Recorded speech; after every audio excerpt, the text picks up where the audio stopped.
This is a story about two dads, one poor and one rich. But there's a twist. Neither dad is actually Robert's dad. Let me explain.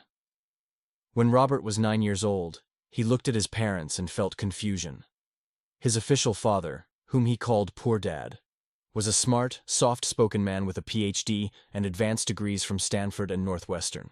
Despite his smarts and credentials, Poor Dad struggled all his life to make ends meet. Robert saw his dad wake up early, leave for work, and come back home with bills and paperwork. Sometimes the bills went unpaid. His real father, whom he called Rich Dad, was the father of his best friend, Mike. He was a high school dropout with an impulsive personality and a compelling confidence. Despite not finishing high school, Rich Dad owned a lot of real estate and eventually left tens of millions of dollars to his family and charities when he died. Young Robert couldn't understand why Poor Dad was struggling. Why didn't his dad become successful like Rich Dad? And what could he learn from his two dads to shape his future? At 9, Robert realized that since both of his dads were different, they likely had different viewpoints and beliefs about money and life. So he decided to listen to them both and learn from each one. He started with Poor Dad, who told him, "The love of money is the root of all evil." Then Robert talked to Rich Dad, who said, "The lack of money is the root of all evil." These two phrases impacted Robert greatly. His dad believed that money was the cause of problems, whereas Rich Dad believed that the absence of money was the true cause. And this sparked the start of a fascinating debate. When Robert asked his dad for advice on finding a good job after graduating from university, Poor Dad recommended, "Study hard so you can find a good company to work for." Rich Dad responded, "Study hard so you can find a good company to buy." Both statements were right, but they implied different paths. Robert thought about it and realized that his dad's focus was on being employed, while Rich Dad seemed to be emphasizing entrepreneurship.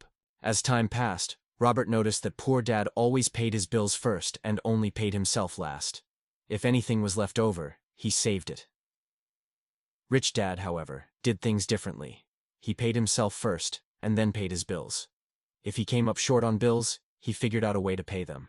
This made Robert wonder, why is it that my dad is always stressed about money, even though he makes a decent income? And why is Rich Dad able to enjoy his life and be carefree about money? These questions led Robert to a significant realization. He understood that he knew very little about money, despite growing up in a household with two dads. And that's when he decided to delve deeper into the world of finance and learn from the experts. At 16, Robert got a summer job at his Rich Dad's business. And that's when he learned the first lesson from Rich Dad. The rich don't work for money. The poor and middle class work for money. But the rich have money work for them. At the time, Robert was making $2 an hour. It was minimum wage, and he wanted a raise. He thought he deserved it because he was working hard. However, Rich Dad wasn't having it. He said, "Why should I give you a raise?" Robert replied, "Because I'm working hard." Rich Dad smiled and said, "That's not the answer. Why should I pay you more?" Robert was stumped. He didn't know what to say. Rich Dad continued, "The real question is, how can you make me more money?" Robert didn't quite understand this idea, but he was curious. Rich Dad said, "If you really want a raise, spend a couple of weeks living on the low wages you currently earn. Don't ask for any help from your mom or me." Robert thought about this. He knew his mom would give him money if he asked for it, but he also knew that Rich Dad was challenging him to see what it would feel like to work for low wages. So he accepted the challenge. He lived on his low wages and tried to experience what it would be like to live a full life on such a small income. For the next 3 weeks, he worked hard at his job, saving only what he absolutely needed for food and shelter. It was tough. He was doing a lot of work for very little money. But he was determined to see it through. After the 3 weeks were up, he went to his Rich Dad and asked for a raise. Rich Dad smiled. He knew this was coming. "So," he asked, "how did you like living on a low wage?" Robert didn't hesitate. "I hated it. I don't want to live like that anymore." Rich Dad nodded.